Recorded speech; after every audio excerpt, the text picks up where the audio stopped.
வணக்கம் நண்பர்களே. தர்ம கர்மாதிபதி யோகம். தர்மம்னா 9, கர்மம்னா 10. 9, 10க்கு அதிபதிகள் சேர்ந்து கேந்திரம் திரிகோணத்தில் இருந்ததுன்னா இந்த யோகம் வருது.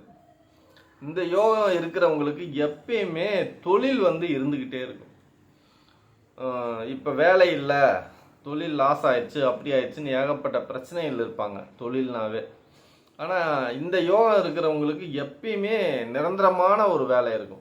சில பேர் பார்த்தீங்கன்னா 20 வருடங்கள் ஒரு துறையில் வேலை பார்த்துருப்பாங்க உயர் அதிகாரியாக.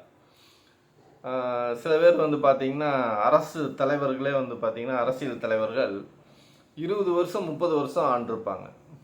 நீண்ட காலமாக இருக்கிற வரைக்கும் அவன் தான் ராஜா. அப்படி ஒரு துறையில் அந்த மனுஷன் இருந்தான்னா, அந்த யோகத்தோடு இருந்தான்னா, அவன் இருக்கிற வரை அவன் தான்.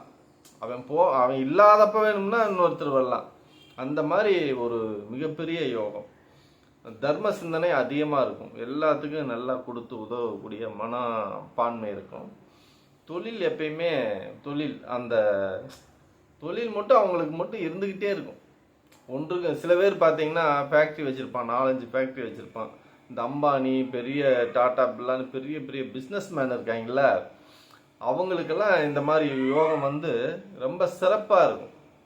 எதுவும் கெடாமல், நீசமாகாமல், பகை இல்லாமல், அஸ்தங்கமாகாமல், நல்லா ஸ்திரமாக நல்லா இருந்ததுன்னா அந்த யோகம் பெரிய லெவலில் கை கொடுக்கும்.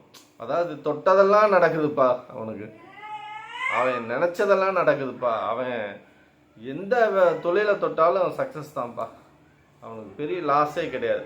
ஒரு அற்புதமான ஒரு வெற்றியில, தொடர் வெற்றியிலே தூக்கி அள்ளி கொடுக்கக்கூடிய யோகம் தான் இந்த தர்ம கர்மாதிபதி யோகம். ஆனால் ஜாதகத்தில் சிறப்பாக இருக்கணும். சிறப்பாக இருந்ததுன்னா அந்த அளவுக்கு யோகத்தை தூக்கிட்டு போயிடும்.